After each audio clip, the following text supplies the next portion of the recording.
Hello, everyone, and welcome to our Sustainable Activism webinar. My name's Lisa Levinson, and I'm your host for this evening. I work with In Defense of Animals. This is part of our Sustainable Activism campaign where we offer resources for animal activists.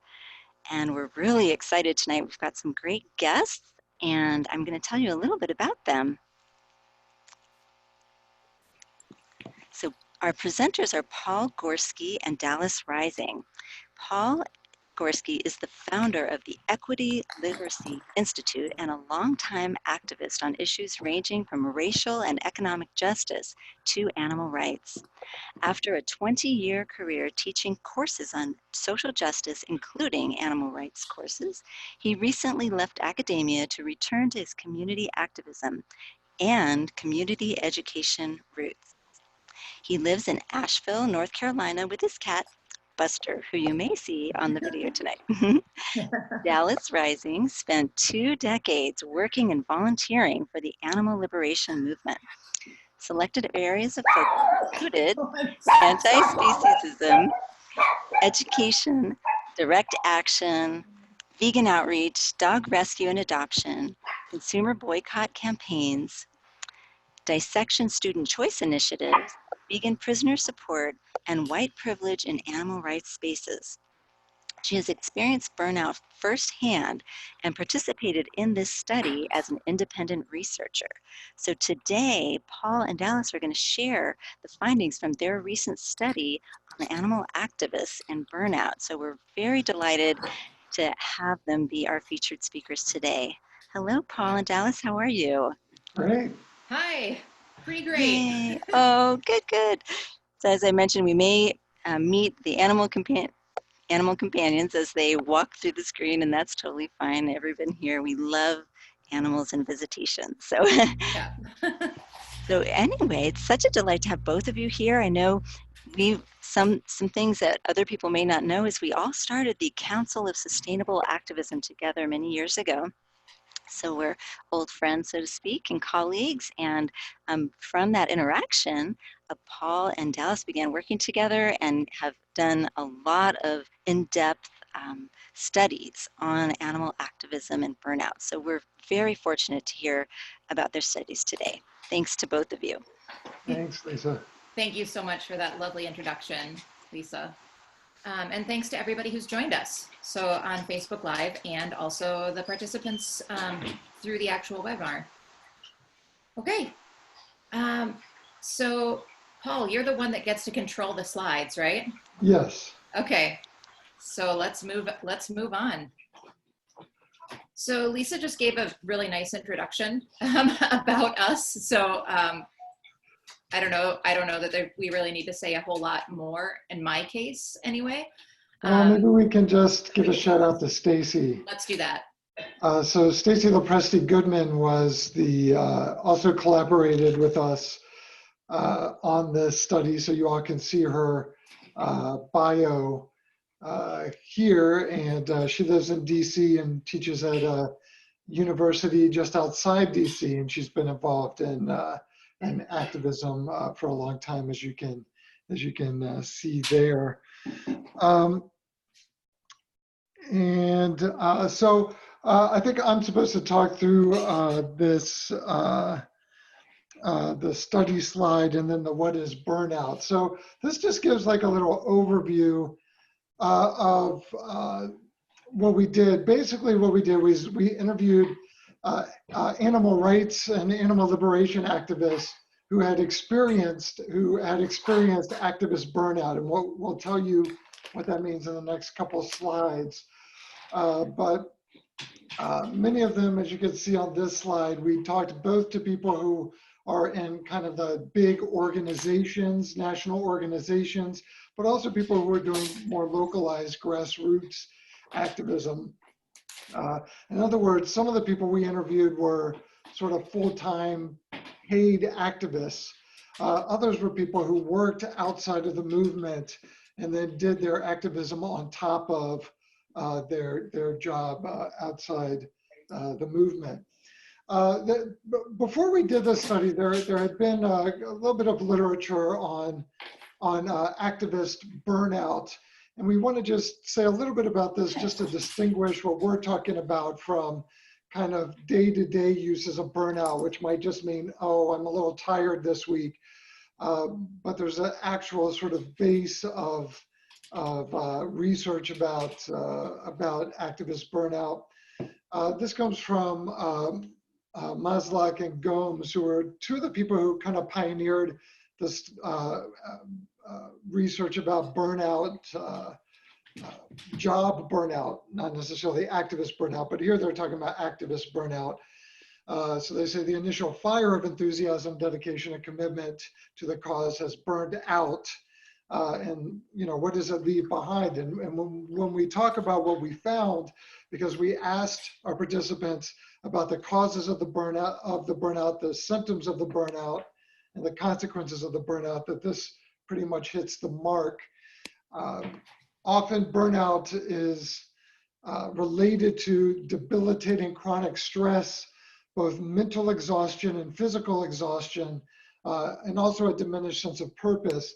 One of the clearest definitions of burnout, which has kind of been embraced by people who do activist burnout research, is this one by Hillary Reddick, who is herself someone who's been involved in animal rights activism, but she said that burnout is the act of involuntarily leaving activism.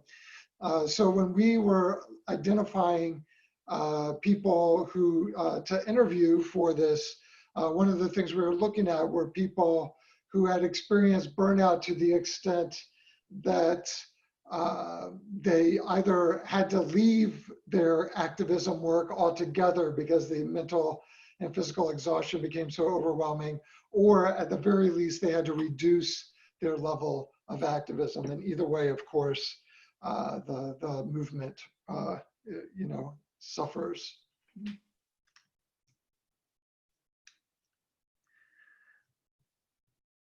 Okay, oops. Oh, yeah, there you go. Okay, so there also is a whole body of research where people have interviewed activists to try to identify, well, what makes activists unique? Because there's all this research about teacher burnout, about doctor burnout, about all different kinds of people burning out. But there have been things that we know that are true often of activists that make us perhaps particularly susceptible to the threat of burnout. And for instance, just high investments of emotional labor. In other words, how emotionally connected we are to the work that we're doing. It's not just about we're getting tired from how hard the work is, although that might be part of it, but that we're so emotionally connected to it. Another example of this would be threats of surveillance, alienation from friends and family, and also, and again, you'll hear from some of our participants, but willingness to work nonstop for little pay. So again, these aren't the kinds of things necessarily that doctors who are experiencing burnout have. And then finally, deep understandings of social conditions that most people just either don't care about or don't think about or choose not to think about, and just the understanding of the scope of suffering that's happening. And all of these things sort of make animal rights people kind of ripe for burnout. And so I think one of the key pieces of the study and the key pieces of like our takeaway for all of this is, since this is connected to sustainability, it's a sustainability seminar series, right? Is really about how activists treat one another and how organizations are structured, and the ways that they're structured, how that reflects the way that they value their volunteers and their staff, their human resources. And it's it's really important to know that sustainability isn't an issue that's going to be able to be solved just through self-care. Lots of times when we think about self-care, we think about things like taking a bubble bath, or, well, I guess that's a higher, bubble baths are pretty accessible, but like maybe going and getting a massage. But these are also things that people with higher access to financial means are going to be able to indulge in. But oftentimes when we think about self-care, we think about like taking ourselves away from other people and doing something on our own. But what we're saying is like that in order for us to address some of the issues that we're going to get into, we need to think about the actual movement and how it is structured. Relationships within Can I add one thing here, Dallas? Please. Yeah. I mean, I think to me, one of the most, probably the most alarming thing that we found by interviewing animal rights activists who had experienced burnout is that for many of them, the biggest cause of their burnout had to do with how they were being treated by other people in the movement, yeah, or how they were being treated by the organizations that they were working for or volunteering for. So a lot of people think it's like, oh, how we're being mistreated by society because of the work that we're doing. But I think the most alarming part was really about how we treat one another as activists. And I think just to say, just to wrap that up too, then what can happen is that people feel like if they are burning out or they're getting to that point that they must be doing something wrong. And what we have pretty much uncovered is that it's not that the individuals are at any fault, but it's the actual structures, the way that people interact and the way that the organizations are set up. Okay. So here's an opportunity for a little bit of reflection. And you can feel free to do this just on your own, thinking in your head. If you've got something to jot something down on a piece of paper, you can do that, or you can also use the chat box to share with other people. But we're curious about the people who are participating tonight. If you have ever felt burned out, or like you felt sort of threatened in that way, like you're on the verge of it, relating to your animal rights or animal liberation work and the impact that it had on you. So if you just take a little bit of time, think about the impacts. Should one of us hum the Jeopardy? No, but I'm watching the chat box just in case anybody wants to type something in.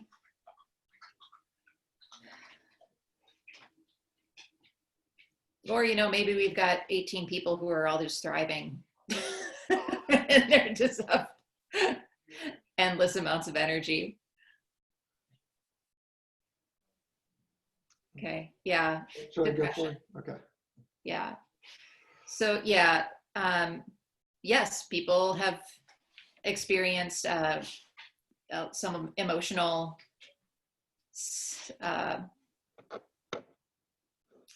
impacts, actually leaving the job.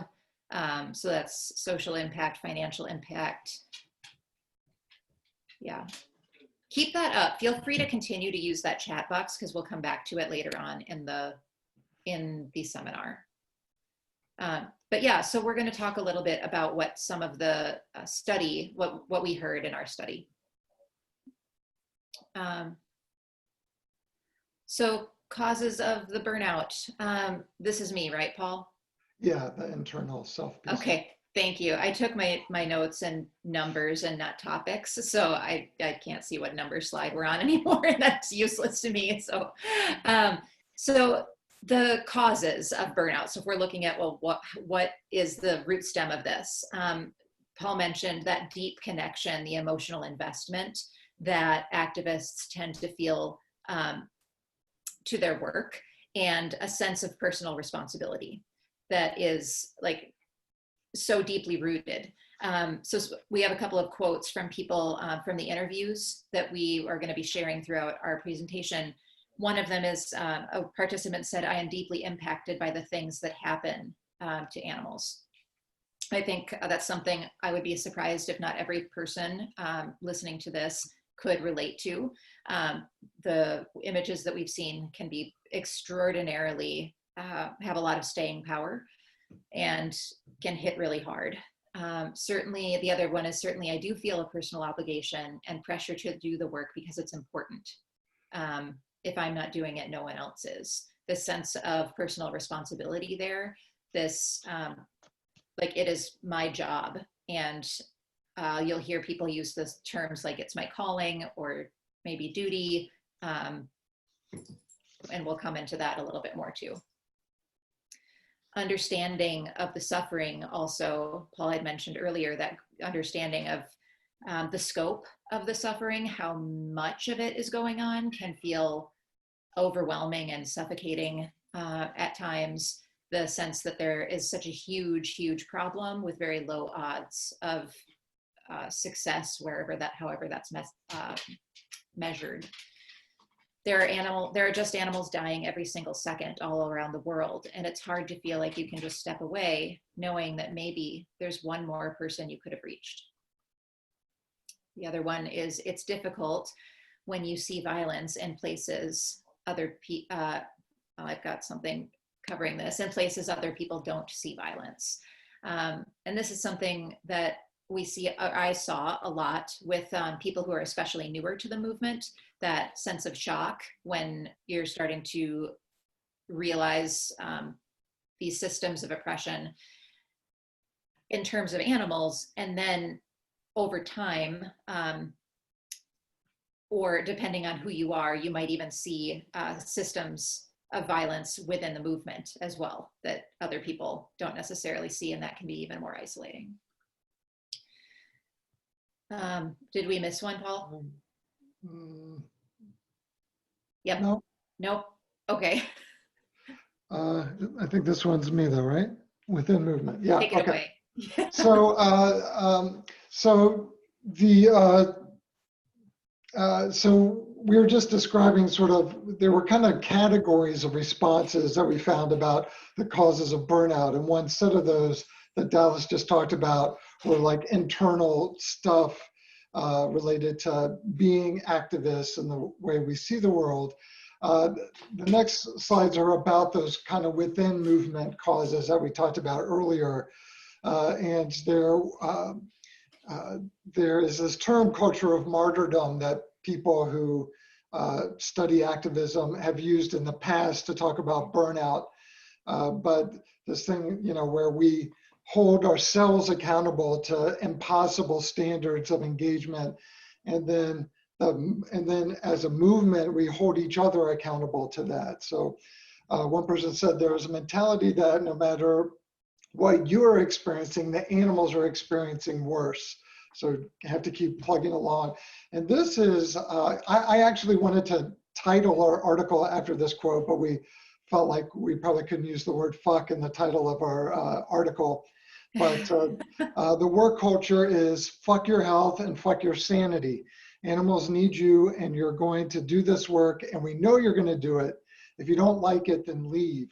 When you work with hundreds of other people who are doing the same thing, it becomes normalized. And one thing I'll just say really quickly here is that I think sometimes, especially people who work for the big organizations, it's like this sense we know that there are thousands of people in line to get those jobs. Mm-hmm. And so those organizations can treat people working for them as pretty expendable. If I burn out and leave, they'll just hire the next person coming out of college until they burn out and leave, and then the next person.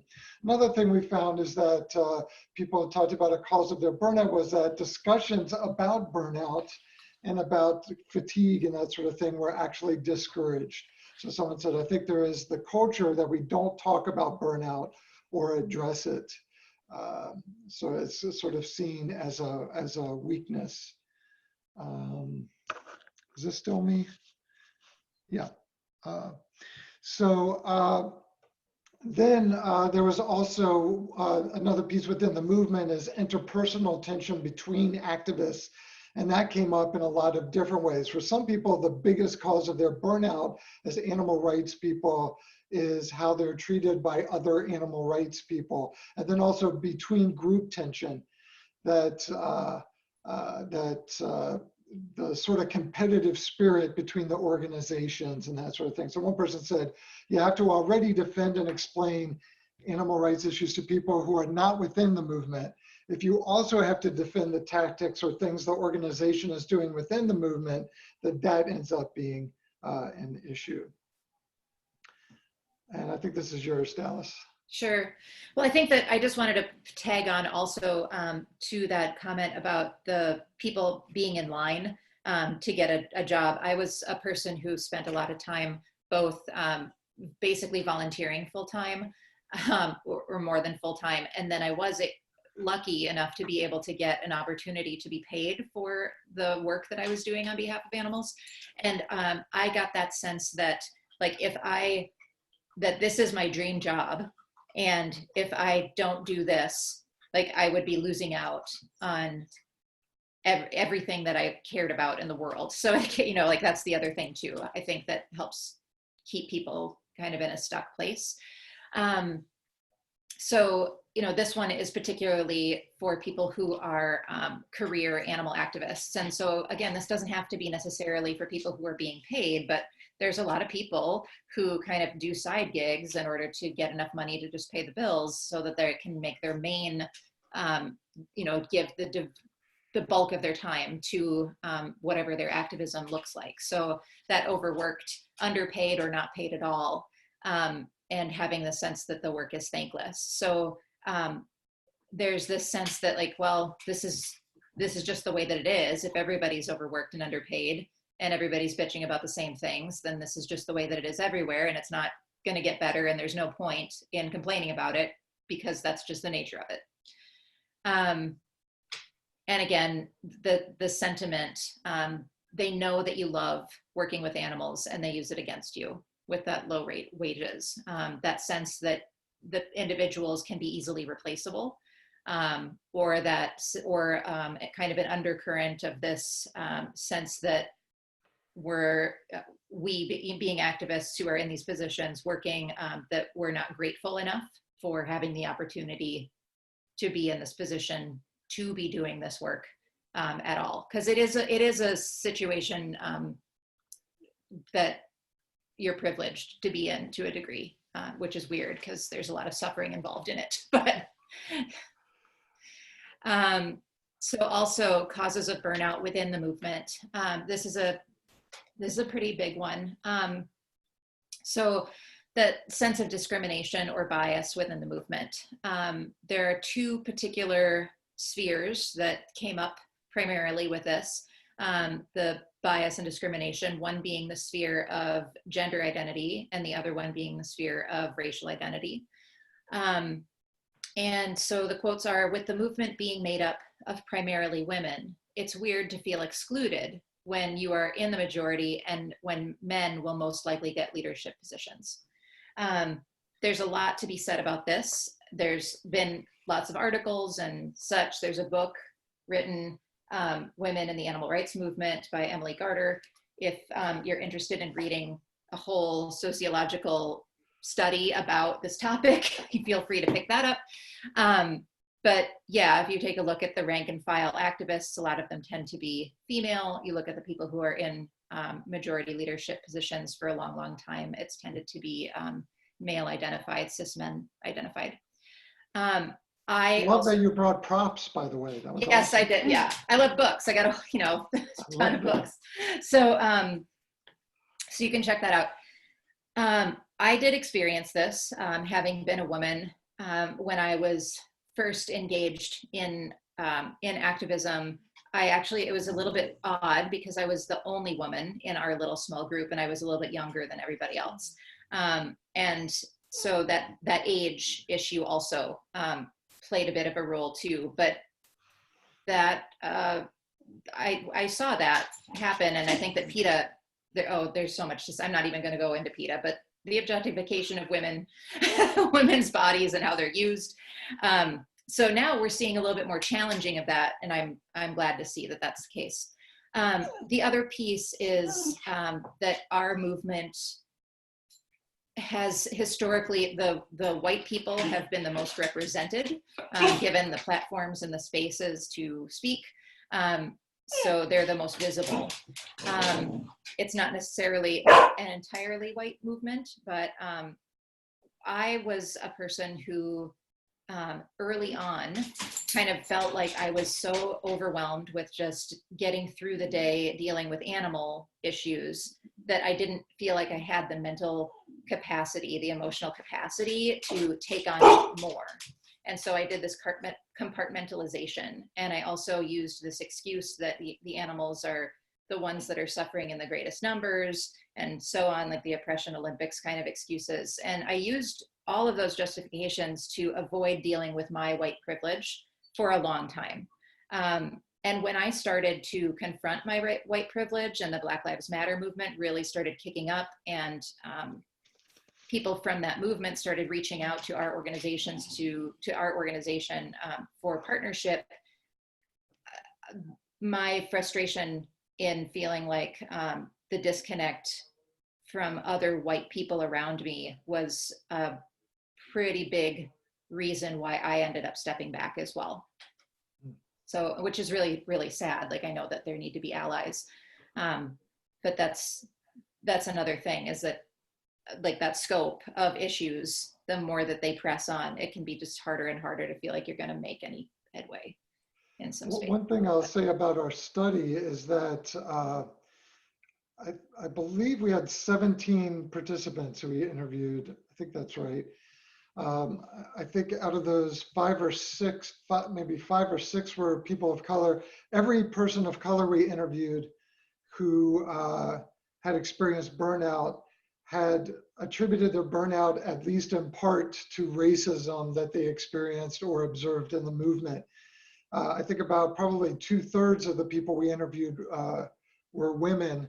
And of the women we interviewed, I would say 2/3 of them identified experiencing sexism or sexual assault. Not just experiencing sexism or sexual assault, but experiencing that from men in the animal rights movement. And what's even more horrifying about that is that for some of them, when they spoke up about it, the movement protected the men who were sexually harassing and sexually assaulting women. And that drove their burnout. That is the recipe for a dying movement. Because you're actually protecting bad people in the movement and pushing good people out of the movement. And if you want to read more about that, I have another book called The Revolution Starts at Home. And it's a anthology, that's the word that I'm looking for, but it confronting intimate violence within activist communities. So this is, the very first question on the back is, was or is your abusive partner a high profile activist? And so it's a niche book, but it's really, really good. They don't mention animal rights in here very much. It's a lot of anarchist kind of spaces, but really fantastic. Also centers people of color. So I really highly recommend that. The Revolution Starts at Home. Awesome. Okay, so time for some more personal reflection. So some of the symptoms. We kind of got some of those symptoms from before a little bit. The symptom, like the depression, the feeling small, feeling, kind of belittled, and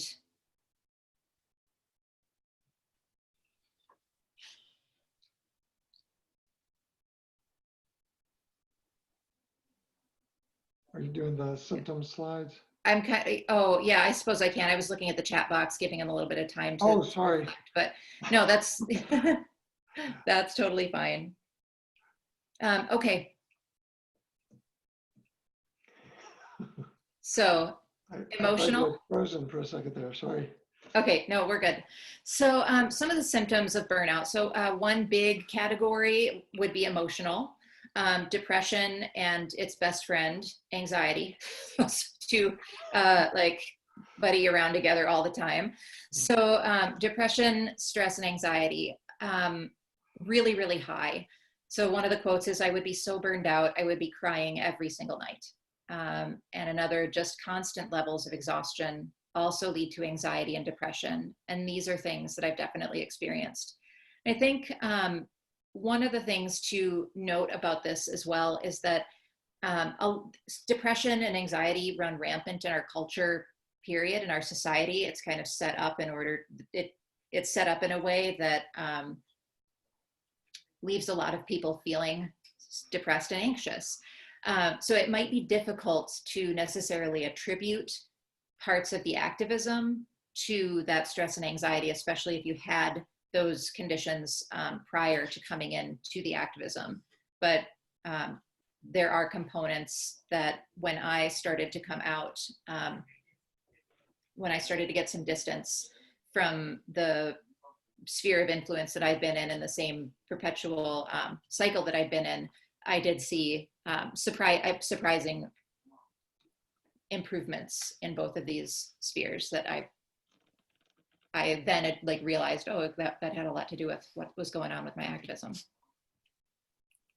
Also, the sense of ineffectiveness. So this like always feeling like you want to do more, that you're struggling to find the most effective ways to do things, because there's that sense of scope of impact, and that awareness of the scope.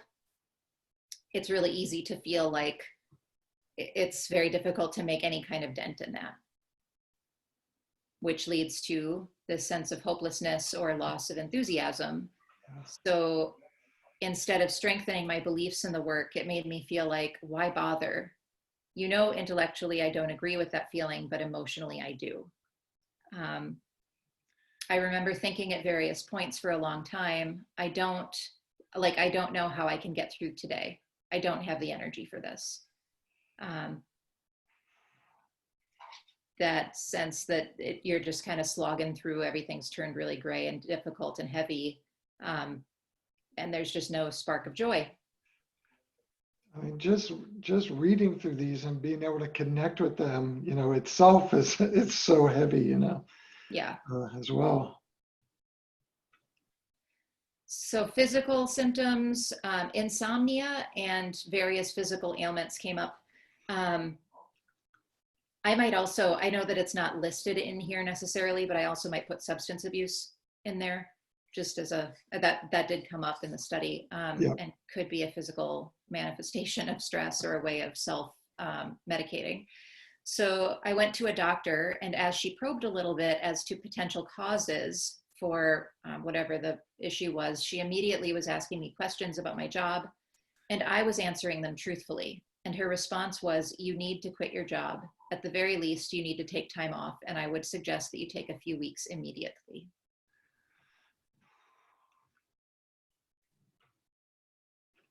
So what have you noticed about the impact that burnout has had on individual activists and on the movement?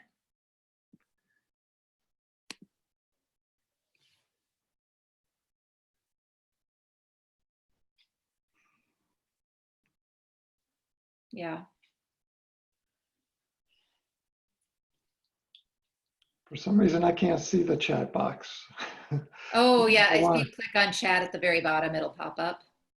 But you're responding like there's some good stuff in there. So I'm like, oh yeah. So yeah, so some of the stuff, one person shared about the stress, like coming out sideways, yelling at their dog, to wait until they finished an email before taking her out, and kind of wondering like, who have I become here?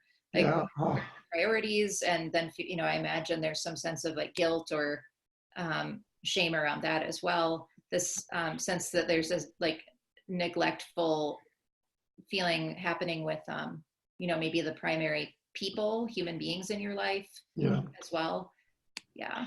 And that also comes up, I think, in our consequences as a big thing too. Yeah. So So the consequences.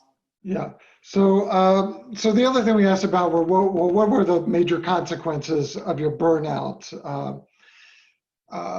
So one thing was that, as is sort of the definition of activist burnouts, that they either scaled back on their activism. Some people changed careers altogether, just left the movement. So one quote was, I thought I just need a break. I need to focus someplace else for a while and clear my head. But one thing we know from the bigger sort of body of this kind of research on activist burnout is that a lot of people who leave don't really notice how unhealthy they were in the movement until they leave the movement. And Dallas talked a little bit about that. And so some of them don't come back. They realize that is a toxic place. Another thing was just being less effective in activism. People who are experiencing burnout are not generally people who are going to be very effective. So someone said, if you're constantly exhausted and stressed, then you're not operating efficiently. And then another example of this that, and Dallas just sort of alluded to this, was how it affected relationships. So someone said, I had partners, boyfriends, but it didn't last because the animals always came first. Someone else said, I just wasn't able to focus on myself or my own relationships because I was mentally and emotionally overwhelmed. So we're gonna share just a couple sort of final reflections and final sort of question prompts, and then open it up for your questions and comments. But one thing that I think we came out of this with, and we're gonna have another slide about this in a little bit, was that we really need to shift from an ethic of self-care to an ethic of community care. Not that self-care isn't important, but this idea that I'm just going to go off by myself and meditate. Because again, most of the causes of burnout that we heard from the people we interviewed are causes that cannot be fixed with self-care. They can only be fixed by shifts in the culture of the movement. And activists and activist leaders and activist organizations deciding we are going to operate in a different way. So that was a big piece. And then I think this was one you were going to talk about, Dallas. Okay. So yeah, again, I mean, just sort of like what Paul had said, almost all of the participants had to go outside of the movement to find support for coping with their burnout. And this is not a sustainable model for a sustainable movement.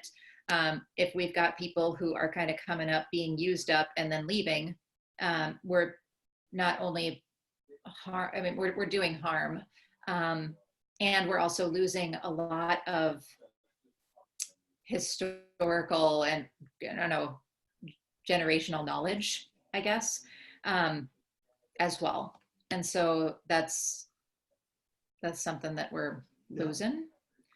Did I say something else brilliant yesterday when we were talking about this, Paul? You said so many brilliant things. But if I remember correctly, out of the people we interviewed, there was only one person who said that she had gotten the support she needed within the movement to cope with their burnout. Everyone else we interviewed said they had to go outside of the movement. And that's why so many of them ended up leaving the movement, at least temporarily. And we're talking, some of the people who we interviewed, we're talking about super powerful people who are doing important things in the movement, who had to excuse themselves to get support for their burnouts because they, not only for some of them were they not getting support within the movement, some of them felt like their burnout was being mocked within the movement. So yeah. And then we had these sort of final reflection questions. Oh, I remember what I wanted to say. Can you go back to that last slide? Oh, sure. Okay. Yeah, I think so. Here's one of the things that kept me. I mean, here's one of the things that if I would have thought about this differently, I don't know. I mean, I was very, very burned out when I left, but I had this sense that the only people that I was going to really feel supported by were going to be vegan people, because this was the thing that was so close to my heart. I was immersed in continually. And I was devoting everything of myself to it. And so I often felt this sense of like alienation from people who didn't agree with me on this issue. And I just I couldn't conceive of being able to feel really supported by people who didn't also share this worldview. If that makes sense. When I ended up leaving unwillingly, like involuntarily, essentially, because that's the definition of burnout, right? Like I didn't want to leave this work that I was so passionate about. And, but what I found is that I was able to connect with people. And there were a lot of people who were incredibly generous and supportive and genuine. And what I started to realize is that, like, wow, I'd been spending a lot of time around people who really didn't like human beings very much. Like, and I understand that because I have a lot of anger and resentment toward the human species for all of the destruction and violence and cruelty that we inflict on the planet and other species. I totally get it. But I feel like there's some unresolved work in there, and we've got a lot of people who are not treating other people well and are just holding a lot of anger. And a lot of that anger comes from hurt because of trauma and other things. Like, I recognize it, I understand why, but I'm just saying, I didn't see this as a possibility, like that I could go out and actually connect with other people who weren't vegan and weren't doing this work, because that was my whole social circle. That was my support. It was my support system. It was just a really crappy one. So yeah, that's all I wanted to say. Yes.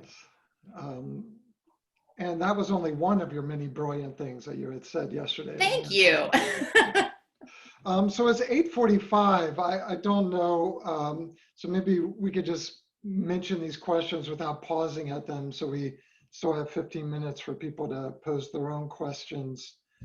But we did have just some like final reflection questions, maybe that we could all sort of take on, reflecting on, like the questions you see here.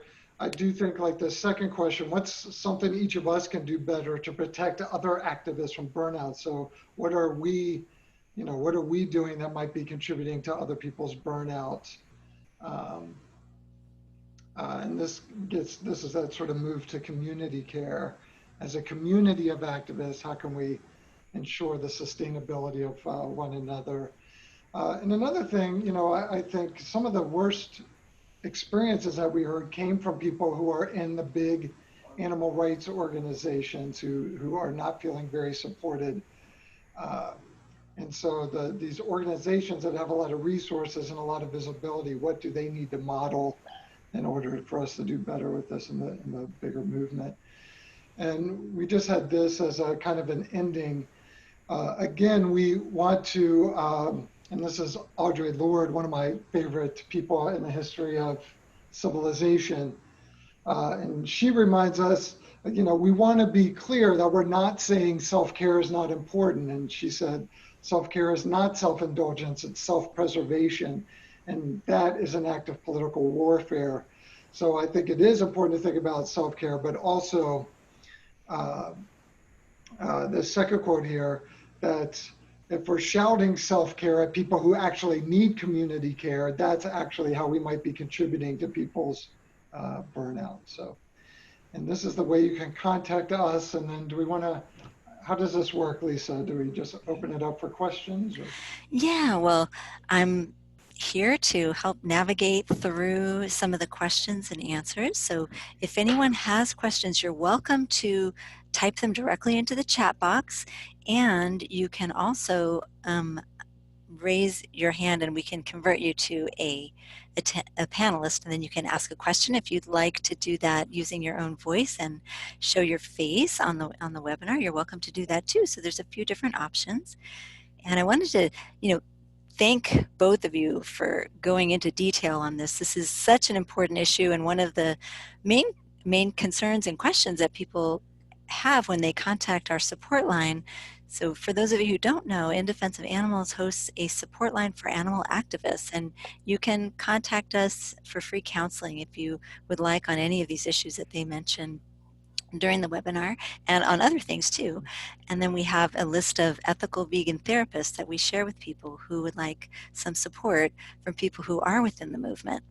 You can reach us at idausa.org/activist support, or by calling 800-705-0425. So let's see, what sort of questions do we have? I see one from Michael. Mm-hmm. Can a spiritual approach go a long way to avert burnout? So this is something that so Paul and I had conversations yesterday to prep for this webinar tonight. And I did notice that a lot of the different things that we had asked for those follow-up questions had to do with doing. What can we do? What, you know, and that's, as activists, we are doers. We want to get out there and act, not sit around. And so, but I do think that there is some benefit to be gained from taking another perspective that is a little bit more spiritual in nature, which is like more about how we can be in the world, or like what are some ways that we can let go a little bit. This is coming from more, I do meditation teaching now, and I do consider that a form of activism, but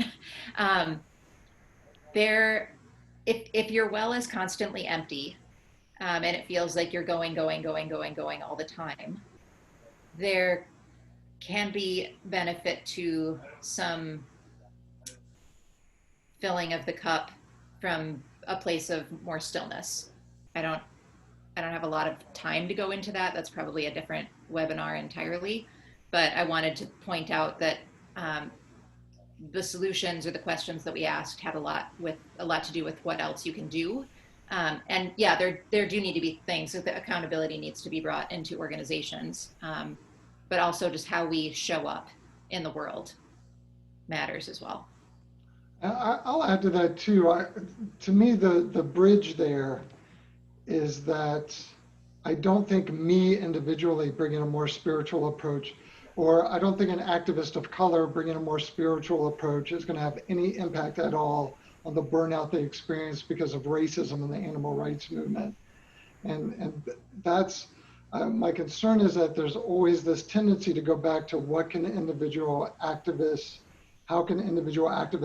protect themselves from burnout, rather than what do we need to change about the movement, so that the way the movement is structured doesn't keep causing burnout. And really what we need is both of those things happening at the same time, I think. And so I would say that that kind of spiritual thing, and Dallas, what you were talking about too, how do we bring that to movement leaders and to organizational leaders in the movement, so that the movement is cultivated in that way, instead of such an individualistic, competitive way, which is kind of anti-spiritual or anti-mindful. Yeah, I mean, I like maybe like one part of a lot of spiritual traditions is gratitude, right? And so one of the things that's very concrete, I love Vine Sanctuary is a fantastic organization. They're a queer-run animal sanctuary in Vermont, and they do something that is not, I don't see happen very often, and that is shining the spotlight on other organizations that are doing really great work. And like sharing gratitude for the work that others are doing and saying, this is incredible, and it would be great if you donated to them. Rather than all. And that was one of the other brilliant things you said yesterday. I'm glad you added that. Yeah, so we don't see that very much, do we? We don't, no. And that is modeling some really great, showing kindness, appreciation, respect, and like coming from a space of love instead of scarcity and fear. Yeah. And I actually have a question that's coming from our Facebook Live feed. Great. So Sarah is asking, do you believe that some activists leave the movement because of money? Like because they don't have enough money to continue to volunteer? Could be that, or perhaps they're not making the money they want to at their organization, or maybe even just not having the money to participate and join in the way that they would like to. I'm sure that that's fairly common. I mean, some of the especially the big organizations, what they pay for entry level people, or for a lot of different people, is pretty terrible, and especially if they're based someplace that costs a lot of money to live, like DC. You know, it's tough. I'm sure there are a lot of people who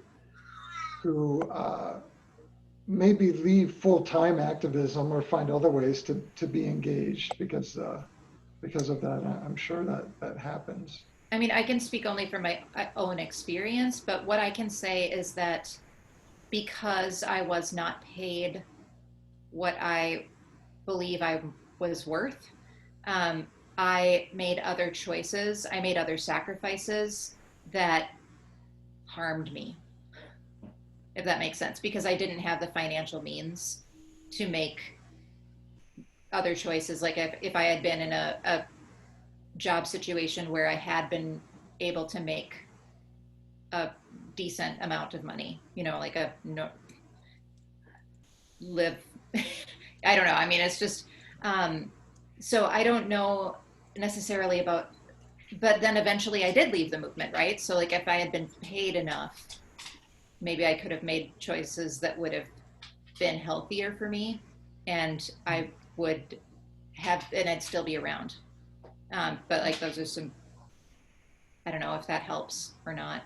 Most of the activists that I'm in community with, it's not like everyone's thinking I'm going to get wealthy off of being an activist. But so I don't think, I think most of them know if I go into, you know, the corporate world or something, you know, even lawyers in the animal rights movement employed by animal rights organizations often are paid, you know, way less than they could get somewhere else. And most of those of us who are committed to these issues sort of understand that that's, you know, we're not driven by making a lot of money. But it is weird or notable or something that I think needs to be named, that some of the pay and the work conditions and these big, highly resourced animal rights organizations is just inhumane. It's just inhumane. And people would be able to last longer. It's not just that they're not paid, you know, they feel like they're not making enough money, but it's like what Dallas says, like, wow, you know, maybe I could get better health care. You know, I could be better sustained in my work in this organization if I was making, you know, something closer to a decent salary or wage or whatever. Yeah, I agree on that. Yeah. We do have one other question, and that is, so what can new people to the vegan community do to encourage and show our appreciation for the ones who are very active in the community, who are already in the movement? That's coming from Bob. It's a lovely question. That is. Let us make a list. Yeah. Well, I don't know. Does anything come to mind for you, Dallas?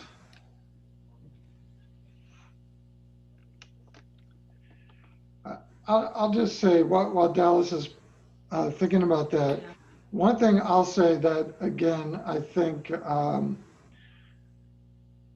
me, like I said, the most alarming part was about how activists treat one another. So I think for any new activist to understand, what am I carrying into this movement? And how is that impacting the other people around me? But I also want to, but of the how activists treat one another, I think the most alarming thing we found was that every activist of color we interviewed talked about their burnout being attached to racism in the movement. And almost every woman that we interviewed, their burnout was attached to some extent to sexism, sexual harassment, or sexual assault that they were experiencing in the movement. So I think, you know, I don't know what Bob's identities are, but I especially think people who are carrying privileged identities into the movement, you know, I think if you're not willing to address, if we, because I'm carrying those, if we're not willing to address those and name those and call people out when they need to call out. If we're not willing to align ourselves with humans who are being marginalized, human animals who are being marginalized in the animal rights movement, man, for any movement I want to be in, people like that don't belong in the movement. I mean, that's where I fall on that. So Yeah. I think I need to make sure I'm not carrying that racism, sexism, homophobia, heterosexism, transphobia into the movement. You know, I got to make sure I'm working on all that stuff and I'm not bringing that into the movement with me. Yeah, I think a lot of vegans kind of feel like they're able to jump the line because they don't have to do all of that work because they did the speciesism piece, and since that's the most, kind of least recognized, you know of all of the other kind of isms, if you were to make a list of isms, then they're like, oh well, I already understand speciesism, so I don't need to confront my own privilege in other areas. So doing that. But then the other thing too in the question that I wanted to lovingly challenge is like, for people who've been around who are doing, I don't remember the wording exactly, but it came back again to doing a lot, or who've been around and have been doing a lot of the work, a lot of work. Can you say that again, Lisa? The The question. the question. Yeah. Sure. So this question was the one from Bob, where Yep. he was really asking how do new members of the community kind of honor those who have been active for a while and maybe more likely to experience burnout, like some of the people organizing the protests and all that. I think Bob's curious how he can help. Okay. Yeah. So I guess the other thing too, I think that as a newer person, being able to come in with a little bit of perspective, and challenge that culture of martyrdom is pretty much where I wanted to go with that. Because I think a lot of times, like, we put people on pedestals who are doing a lot of work, or, we kind of aspire to be more like them, the people who are managing to have 16 balls in the air at the same time. So I don't know if that's where it was coming from necessarily, but like saying, like encouraging people to take time for community, in ways like take a rest, not stay late, like step up and say like, what's a way I can support so that you're doing a little less. So that's, I think, the thing. And then also just being really direct, like if there's something that somebody did or said that inspired you, like taking the time to let them know in a really genuine way, that always feels really nice. So I think in a way, Bob, just by asking that question is sort of modeling some of what you're saying, Dallas, is like, yeah. Be concerned about how people are doing. Yeah, exactly. That's it. Yes. Well, I can attest to Bob being one of the kindest people in our local community in Los Angeles, always helping, whether it's carrying and lifting things, showing up at all sorts of events. So he really is a treasure. So we also, we have two other comments, and then we'll probably, wrap up our webinar. One of them is from Erica. It's actually in the chat box. It's a lovely comment. She says, much of what is called burnout may be more akin to a moral injury. When a movement aimed at ending oppression is the source of oppression within its own community, it results in a deeper wound of our belief systems and values. It is a moral injury. Well said. Yeah. Yes, definitely. Thank you for adding. Yeah, thank you for Adding saying that. that. Yeah, Thank I you, mean, Erica. exactly. That's exactly it. I know I was pretty astounded when I started, when I went to some other meetings, more, anarchist meetings, and I was noticing the ways that they interacted with one another and that they were reflective in how they ran their, how they ran their space. They were just sort of more thoughtful about it than the animal rights spaces that I've been in. And I think the sense in the animal rights spaces that I spent time in is like, there's no time for that. There's no time for that. The animals are hurting now. We have to get moving. And like really valuing taking that step back and looking at how not only the work that we're doing, but the approaches that we're taking and why. And like, what is effectiveness too? One of the things that I did talk to Paul a little bit about is that so much of what it is that has driven a lot of activism over the decades is like, we're always striving for the thing that's going to be the most effective, right? Strategy is a huge piece of this, and that there's a lot of justifications about why we're going to make concessions here or there, whatever it is, and all of that group infighting and so on that happens as a result of this. But the other thing too is that life is unpredictable and inconsistent and messy and full of incredible surprises. And sometimes it's a very little thing that may make an incredibly huge impact on somebody or change the course of, you know, a conversation, or somebody observes the way you interacted with somebody else, and you didn't even talk to them or engage with them at all, and it had an impact on that person in a way that you'll never know. You know, if you think about the people who have impacted your life significantly, you don't always have an opportunity to convey that to them directly. And it's not always something that was a strategic thing. It, I think, oftentimes has more to do with how a person is or how they show up in the world. And so that gives me a little bit of hope. Anyway. Yeah, and also a comment on in the chat box here from Tessa, who says that she feels that she had lost control of her life. She just needed like a kick to gain control again, and she feels as though this webinar with both of you has been part of that for her. Oh, cool. Great. Yeah. I also just want to toss out there too, if anybody is connected with a podcast or a blog or some other organization that would like to know more about the study that Paul and Stacy and I did, and want us to talk more about any of these things, please feel free to reach out to us, because we are looking at ways that we can continue to get the information that we gathered out into the activist community so that these conversations can continue and hopefully improve.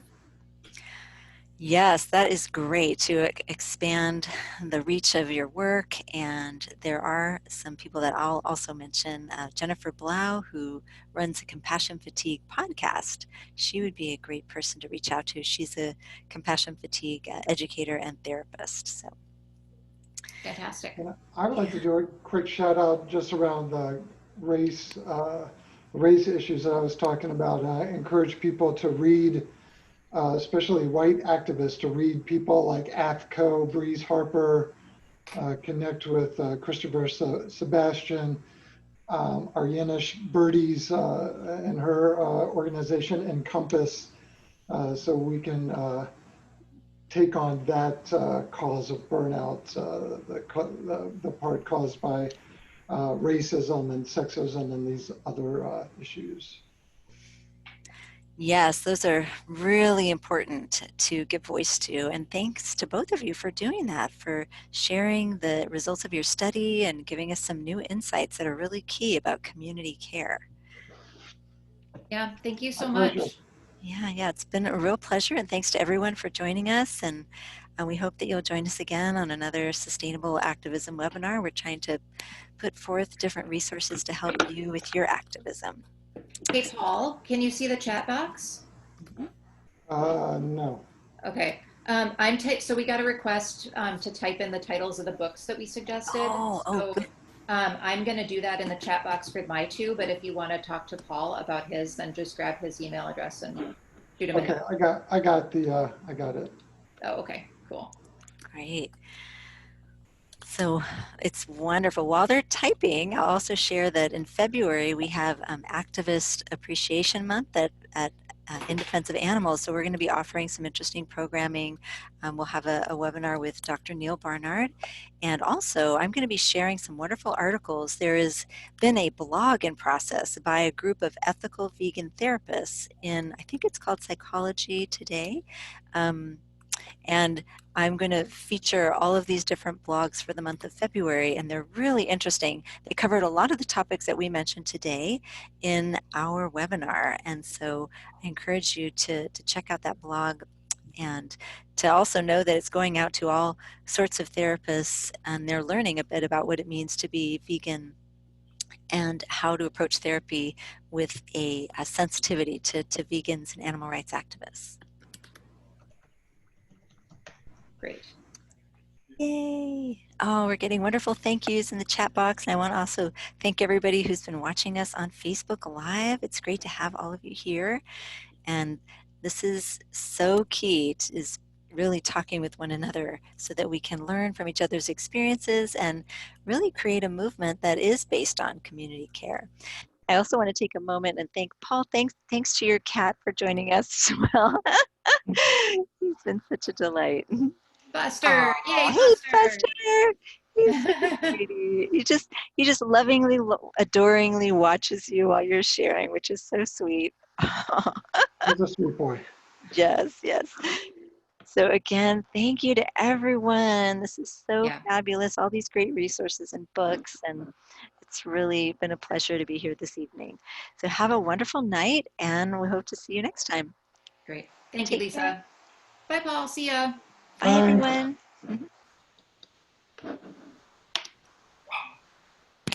Yes, Oliver, I know.